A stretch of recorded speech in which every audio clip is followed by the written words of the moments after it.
O ano, nakibot ka? Kanina pa kami dito nag-aantay sa'yo. Hindi mo man lang ba nakita ang oras? Alam ko alas 5 tapos ng klase mo. 30 minutes lang pa uwi ng bahay. Lisel, wag mo nga kaming lukuhin, ha? Hindi mo talaga kami iniisip dito sa bahay.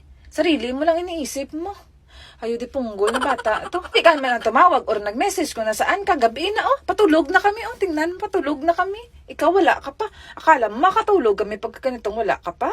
Eh, kalintian na bata ni. Ano gusto mo? May eskwela ka o mamana ka? Kung gusto mo mag-asawa ka, sabihin mo lang. Hindi yung pinag-aantay mo kami dito. Nagkakabalaka kami sa'yo. Sus. Pasensya ka ngayon. Akong tuntuhin dyan, kasi naranasan ko na yan. Ikaw, ha?